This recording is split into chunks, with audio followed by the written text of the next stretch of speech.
찬양을 감사합니다. 사람은 선택할 수 있는 것이 있고 선택할 수 없는 것이 있지요. 내가 선택하지 못한, 내가 선택할 수 없는 환경에서 주어지는 것이 어느 나라의 국민으로 태어나느냐, 또 어느 부모의 자녀로 태어나느냐, 또 남자로 태어나고 여자로 태어나는 일들, 또 우리 각 사람에게 주어져 있는 신체적인 조건, DNA, 이런 것들은 내가 선택하는 것이 아니죠. 그러나 세상을 살아가면서 우리는 이러저러한 크고 작은 일들을 선택하며 삽니다. 어떤 학교에 갈 것인가, 또 뭘 공부할 것인가, 어떤 기술을 익힐 것인가, 또 어떤 배우자와 결혼할 것인가, 또 어떤 분야의 직업에서 일할 것인가, 이런 일들은 선택하는 겁니다. 군대 생활이 의무로 되어 있는 우리나라에서는 육해공군 해병대 중에서 어느 쪽의 군대로 내가 선택하여 갈 것인가 하는 것이 다 선택이죠. 가령 부산에 갈 일이 있으면 비행기로 갈까, 기차로 갈까, 고속버스로 갈까, 아니면 멀지만 직접 내 차로 운전해서 갈까, 이런 일들은 선택하는 겁니다. 하루하루를 살아가는 모든 일상이 크고 작은 선택의 연속이죠. 평생 우리는 선택하며 살죠. 오늘 말씀에 보면 하나님은 모세를 통해서 생명과 사망, 화와 복 중에서 너희가 선택할 것을 선택하라 하고 말씀하십니다. 분별력 있는 삶으로 하면 누가 죽음을 선택하고 화나 저주를 누가 선택하겠습니까? 그런데 우리는 세상을 살다 보면 마치도 불나방이 불 속에 빨려 들어가서 타 죽어가는 것처럼 어리석은 선택의 길을 걸어서 불행을 자초하고 화를 자초하는 그런 인생들을 주변에서 얼마든지 볼 수 있습니다. 오늘 신명기의 말씀의 끝자락에 나오는 30장의 말씀의 일부를 대하시는데 선택하라는 말씀을 하십니다. 무엇을 선택해야 할까? 또 왜 선택을 말씀하시나? 생명을 선택하고 복을 선택한 자라면 믿음으로 살아가며 어떻게 살아가는 것이 하나님의 기대하심에 합당한 삶을 사는 것인가? 그런 질문에 대답하는 내용이 오늘 본문에 주어져 있습니다. 그 첫째는 내 하나님 여호와를 사랑하라 하는 말씀을 교훈하세요. 생명을 선택하고 복을 선택해서 영생하기를 원하고 복된 삶을 살기를 원하는 너희라고 하면 너희를 부르신 하나님을 사랑하며 살 줄 알아야 된다. 그런데 우리는 이런 명령을 접하다 보면 질문하게 됩니다. 보이지 않는 하나님을 사랑하며 산다는 것이 도대체 뭔가? 어떻게 사는 것이 하나님을 사랑하며 사는 건가? 야고보의 교훈으로 하면 너희가 하나님을 사랑한다 하면서 내 형제 자매를 사랑하지 아니한다고 하면 그것은 거짓말하는 것이다. 하나님 사랑은 하나님은 영이셔서 보이지 아니하시지만 하나님을 사랑하는 증거는 이 세상을 살아가며 긍휼로 자비로 세상에 하나님의 사랑을 입고 그 사랑을 나누고 그 사랑을 실천하며 사는 것이 하나님의 기대하시는 바지요. 오늘 말씀에 보면 명령을 지키고 법규를 지키고 규례를 지키고 이런 말씀을 하시는데 하나님을 사랑한다고 하면 하나님의 말씀을 지키는 것이 옳지요. 하나님은 하나님을 사랑하는 증거에 대하여 십계명에서 뭘 말씀하세요? 나 외에는 다른 신을 내게 두지 마라. 우상을 만들거나 우상에게 절하거나 우상을 섬기지 마라.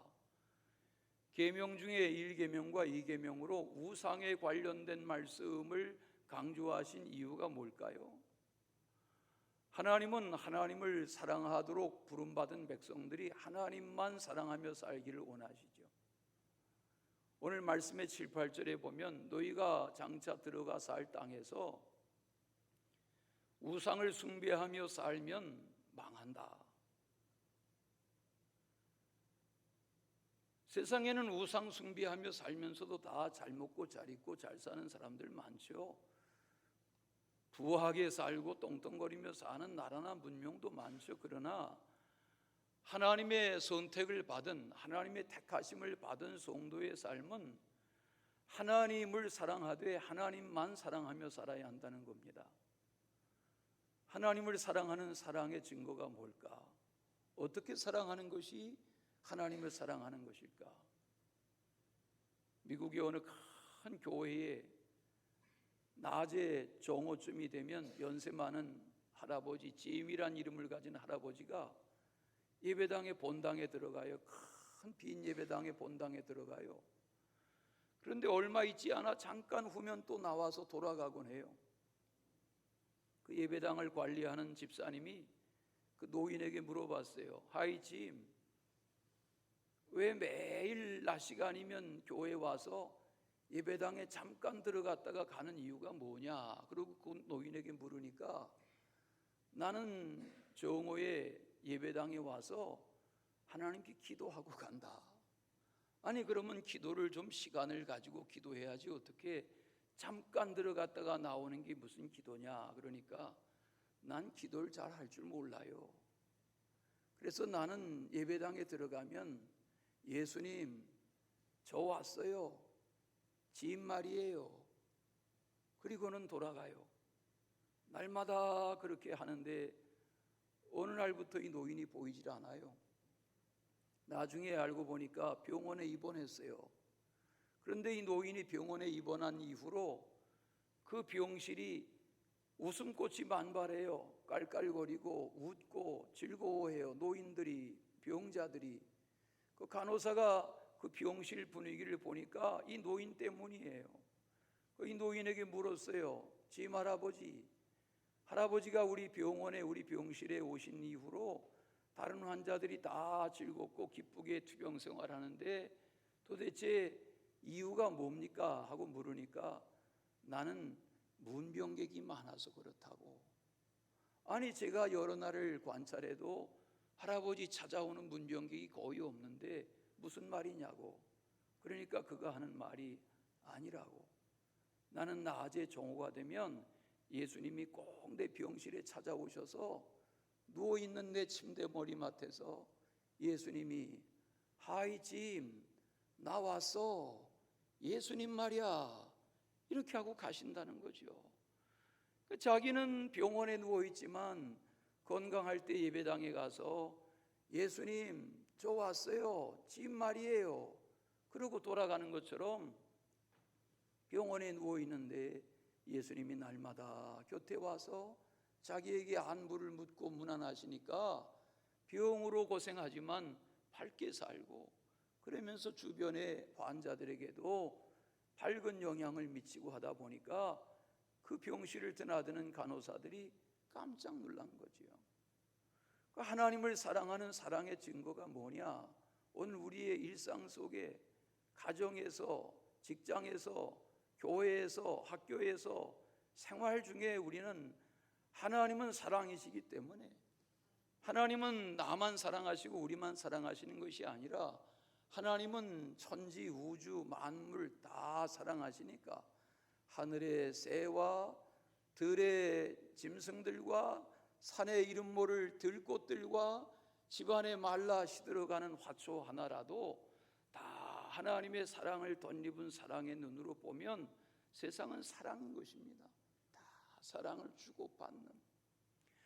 하나님이 말씀하세요. 생명을 택하고 복을 택한 자라고 하면 나 여호와를 사랑할 수 있어야 된다. 그 하나님을 사랑하는 구체적인 사랑의 증거는 무엇입니까? 이 세상에 그 사랑을 나누며 사는 거죠. 예수님 이 땅에 계신 동안에 수많은 병자들을 돌보셨습니다. 수많은 병자들이 주님을 통해서 나음을 입었습니다. 고침을 받았습니다. 귀신 들린 자에게서 귀신이 떠나가고 새 삶을 삽니다. 심지어는 죽은 자도 살립니다. 예수님에게 사랑을 입은 자 중에 7 귀신에 들렸던 막달라 마리아가 있습니다. 귀신에 들렸던 여인입니다. 가족들도 어찌하지 못하고 외면하던 불쌍한 여인입니다. 그런데 예수님을 통해서 귀신이 떠나가고 새 삶이 주어지고 회복된 삶을 살게 됐습니다. 막달라 마리아의 주님 사랑이 무엇입니까? 주님이 십자가에 달려 죽으셨는데 제자들 다 도망갔는데, 예수님이 무덤에 장사 지낸 바 되었는데 예수님의 그 새벽 빈 무덤에 찾아가는 이는 베드로나 야고보나 요한이 아니라 막달라 마리아였습니다. 왜? 막달라 마리아는 주님의 사랑을 덧입은 자이기 때문에 그 사랑을 표현하는 것입니다. 우리가 이 세상을 살아가면서 그리스도의 사랑을 덧입고 하나님을 사랑하는 것이 무엇인지를 깨달으며 사는 그런 주의 은혜가 함께 하시기를 축원합니다. 두 번째는 주의 말씀을 청종하고 지키라 하고 말씀하세요. 오늘 말씀 신명기 30장을 펼쳐가지고 계신데 성경을 잠깐 보시면 청종하라 하는 말씀을 여러 번 말씀하세요. 2절 끝에 마음을 다하고 뜻을 다하여 여호와의 말씀을 어떻게 하면, 청종하면. 또 8절에 너는 돌아와 다시 여호와의 말씀을 어떻게 하고, 9절에 내가 네 하나님 여호와의 말씀을 어떻게 하여, 청종하여. 오늘 말씀에 돌아와 보시면 20절 말씀에 내 하나님 여호와를 사랑하고 그의 말씀을 어떻게 하며. 그러면 신앙생활이란 무엇입니까? 하나님의 말씀을 청종하는 것입니다. 하나님이 너희가 사랑을 택하고 영생을 택하고 생명을 택하고 복을 택한 자의 신앙으로 살아간다면 이렇게 살아가라. 그 말씀이 무엇입니까? 내가 너희들에게 말하는 이 말을, 명령을 청종하라, 따르라는 것입니다. 뿐만 아니라 지키며 살라는 것입니다. 하나님의 말씀을 지키며 살아라. 오늘 본문 말씀에도 16절 말씀과 20절 말씀에 보면 지키는 것에 대한 교훈을 강조합니다. 하나님의 말씀은 지킬 때 의미가 있는 것입니다. 요즘 창세기 18장 이렇게 대하시며 첫 3일을 맞으셨는데 창세기 17장에 보면 하나님이 언약의 말씀을 하시면서 거기 17장 17절에 너는 내가 내게 명하는 이 언약을, 명령을 너도 지키고 내 자손도 후손 대대로 지킬지니라 라고 말씀하세요. 그러니까 하나님의 말씀은 지킬 때의 의미가 있는 것입니다. 하나님의 말씀을 지켜야 합니다. 여러분 운전하시는 분들은 아시죠? 운전 법규를 지켜야 합니다. 졸음운전 하면 안 됩니다. 음주운전 더군다나 안 됩니다. 왜냐하면 음주운전이나 졸음운전은 자기만 불행해지는 것이 아니라 동승객이나 주변 사람들을 다 불행하게 만들기 때문입니다. 안 된다는 것이 무엇입니까? 화를 막는 것입니다. 왜 속도를 제한하는 것입니까? 그래야 하는 것입니다. 사고 다발 지역이란 사인이 있습니다. 어떤 데는 사망한 곳이라 그런 사인도 있습니다. 오늘 말씀에 보면 망한다 그런 표현이 나와요. 하나님의 말씀 지켜 살지 아니하면 너희들 장차 가나안에 들어가서 짓지 않은 집에 살고 파지 않은 우물샘 마시고 심지 않은 무화과 감람 포도나무 열매 먹으며 배부르다 할 때에 우상 숭배하고 나 여호와 떠나고 나 여호와의 가르침과 명령을 어기면, 벗어나면 하나님이 약속하신 생명과 복에서 하나님의 은혜를 누릴 수 없다는 것입니다. 지키며 살아가는 삶이 소중하다는 가르침입니다. 요한 1서에 보면 3장 24절에 그의 계명을 지키는 자는 주 안에 거하고 주는 그의 안에 거하신다. 지켜야 된단 말이에요. 여러분 우리나라가 무슨 국회의원들도 마찬가지고 지금 행정부의 최고 우리나라의 통치자로부터 강요들 중에 많은 사람들이 다 법을 공부한 분들입니다. 어려운 국가고시, 사법고시, 행정고시 합격하고 법조계에서 평생 법률을 연구한 이들입니다. 20대 때부터 법률을 공부하고 청년기를 보낸 인물들입니다. 판사, 검사, 변호사는 더 말할 것도 없습니다. 변호사들, 국회의원들 중에도 얼마나 많은 사람들이 법조인입니까? 그러나 요즘 우리가 뉴스를 듣고 싶지도 않고 신문을 펼치고 싶지도 않은 것은 다 쟁정 논리를 가지고 법을 공부하지 아니한 일반 시민들도 아닌 것이 분명한 것을 가지고 계속 법으로 장난하는 그런 사악한 무리들을 봅니다. 하나님이 우리에게 말씀하세요. 하나님의 명령을, 규례를, 법도를 청종할 뿐만 아니라 지키라는 것입니다. 여름 성경학교가 끝나고 이렇게 가을의 문턱에 들어서고 또 이제 내일 모레면 다 학교로, 새 학기에 학교로 가방을 메고 이리 뛰고 저리 뛰고 우리의 자녀들이 그러할 것이지만 여러분, 우리의 자녀들이 말씀 한두 구절 배우는 것으로 말씀 인생을 할 수 없습니다. 물론 결심하고 밤을 새워 만화책 읽듯 성경 읽을 수 있죠. 그러나 날마다 꾸준히 일정하게 말씀을 따라 계속 말씀의 규례와 법들을 지켜 살아가는 그런 은혜를 의지하지 아니하면 하나님이 기대하시는 복된 인생, 생명을 누리는 자의 인생으로 살 수 없단 말이죠. 요한일서 2장 5절에도 보니까 누구든지 주의 말씀을 지키는 자는 하나님의 사랑이 참으로 그 속에서 온전하게 될 것이다. 하나님의 말씀을 지켜야 된단 말이에요. 읽는 것, 듣는 것 다 귀하지만 요한계시록 1장의 말씀처럼 말씀을 지켜 행하는 자가 복이다. 이 열매 거두는 계절에 말씀 따라 사는 그런 은혜의 나날이 되시기를 축원합니다. 마지막은 그를 의지하라 하고 말씀합니다. 하나님을 의지하는 것이 무엇입니까? 옛날 성경에 보면, 예전에 오래 보던 우리 성경에 보면 부종하라 그랬습니다. 여기 의지하라고 지금 번역해서 읽는 부종하라는 이 말은 원 성경의 단어는 연합하라, 붙어있으라 그런 말입니다. 하나님을 사랑하고 하나님의 말씀을 따라 지켜 사는 증거는 하나님 안에 붙어 사는 것입니다. 요한복음 15장의 포도나무 비유의 교훈처럼 포도나무 줄기이신 예수 그리스도에게 붙어있지 아니한 가지는, 다 잘려나간 가지는 불에 태워지는 것입니다. 열매 맺지 못하면 잘라 불에 태운다고 했습니다. 건강한 열매 맺는 가지로 살아가는 증거는 포도나무의 줄기이신 예수님에게 붙어 사는 것입니다. 요한복음 15장 7절 말씀 아닙니까? 너희가 내 안에 살고 내 말이 너희 안에 거하면 너희는 원하는 대로 구하라. 그리하면 이루리라. 주님의 말씀 안에 거하는 생활이 붙어 사는 생활이죠. 여러분, 사랑하는 사람들은 붙어 지내잖아요. 예? 사랑이 식으면 꼴도 보기 싫잖아요.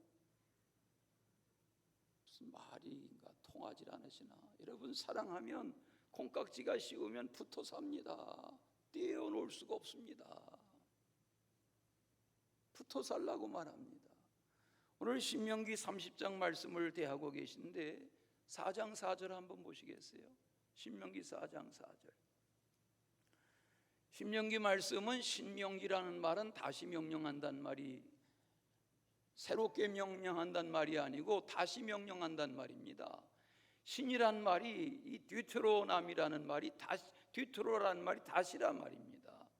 그러면 왜 하나님이 출애굽기에, 레위기에, 민수기에 이미 다 하셨던 말씀을 또 하실까? 사실은 신명기 말씀 우리가 읽어보면 너무 선생님 잔소리 같습니다. 어제 신문에 보니까 주제가 꼰대를 주제로 했대. 꼰대. 예? 요즘 기업에서도 꼰대의 이미지를 CEO들이 벗어나려고 씨름한다, 그런 얘기 나오는데, 신명기의 말씀은 보면 마치도 하나님이 용서하십시오, 하나님이 이해를 돕는 거니까 하나님이 꼰대의 잔소리처럼 말씀하시는 말씀이 신명기 내용입니다. 왜냐하면 이미 출애굽기, 레위기, 민수기에 다 하신 말씀을 또 다시 말하는 겁니다. 1장부터 지금 30장이시지만 33장, 34장 분량 읽어보면 한 말씀 또 하고 한 말씀 또 합니다. 우리 30장의 일부를 대하시는데 28장 아시죠? 축복장인 24장이 뭡니까? 말씀을 듣고 지켜 행하면 복되다. 들어가도 복받고 나가도 복받고. 그러나 거기 신명기 28장도 15절 이하에 보면 뭐예요? 말씀 따라 살지 않으면 저주를 받는다. 그리고 오늘 30장에 와서 또 말씀하세요. 다시 말한다. 그리고 말씀하세요. 하나님의 말씀을 부종하라는 거예요. 하나님의 말씀을 따르라는 거예요. 순종하라는 거예요. 거기 신명기 4장 4절에 보니까 여호와께 붙어 떠나지 않는 삶을 살라. 붙어 있으라 말이에요. 사람이 마음이 통하면 붙어 지내게 되잖아요. 마음이 떠나면 떠나게 되잖아요.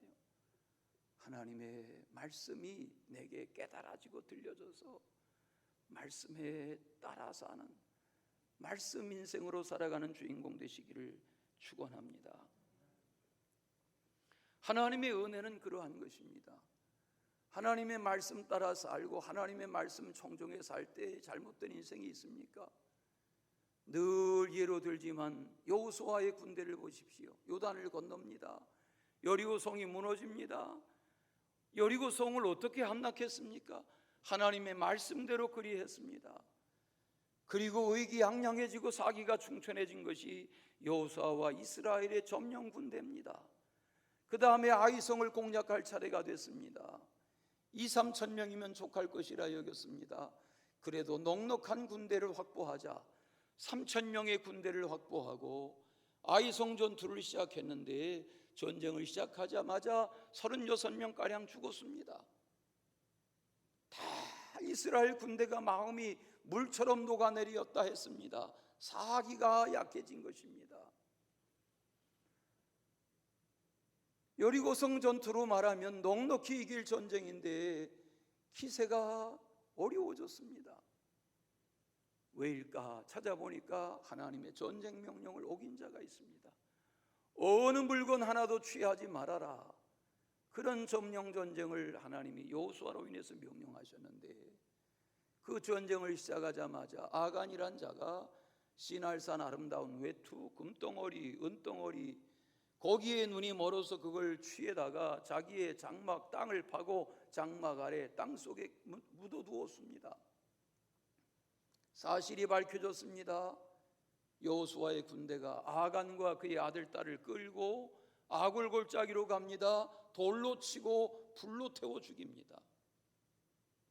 거기 말씀에 보면 아간의 부인 이야기가 없어요.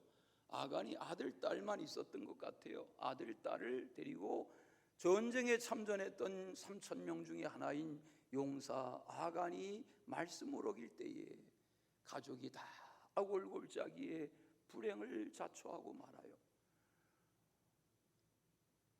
우리는 이 교훈을 통해서 뭘 얻을 수 있습니까? 하나님의 말씀을 지키고 하나님께 붙어 말씀에 부종하고 순종하며 사는 생활이 얼마나 귀하냐는 거죠. 하나님의 은혜를 따라 사는 그런 은혜의 주인공 되시기를 축원합니다. 사울 왕의 불행은 무엇입니까? 선지자 사무엘의 하나님을 통한 말씀을 따르려 하지 않았습니다. 청종하려 하지 않았습니다. 말씀에 붙어 사는 인생으로 출발했던 그인데 40의 왕이 될 때에 부끄러워 진보다리 사이에 숨던 그런 사울인데 저의 왕정 40년이 교만이 극에 달했습니다. 하나님에게서 떠났습니다. 불행해졌습니다. 이 아말렉과의 전쟁 이후로 다시는 사무엘은 왕 사울을 만나지 않았고 사울의 말년은 세 왕자와 함께 전쟁에 불행한 종국을 맞고 맙니다. 오늘 말씀이 교훈합니다. 하나님을 사랑하고 하나님의 말씀을 지켜 청종하고 하나님께 붙어 사는 인생으로 살 때 하나님이 너에게 선택하신 이 생명과 복의 길을 걷게 될 것이다. 은혜의 삶을 살아가는 주의 복된 인생 되시기를 축원합니다. 사랑의 주 하나님 아버지, 우리는 연약하고 우리는 부족하나 하나님이 우리에게 생명의 길과 영생의 길과 복된 길을 열어놓으시고 이 길을 살아가는 법이 무엇인지를 말씀으로 깨우쳐 주시니 감사합니다. 하나님의 사람다운 삶을 살아 예수님 사랑하고 성령님 의지하고 하나님 안에서 말씀 인생으로 승리하도록 은총 베풀어 주시옵소서. 주 예수 그리스도 이름으로 기도하옵나이다.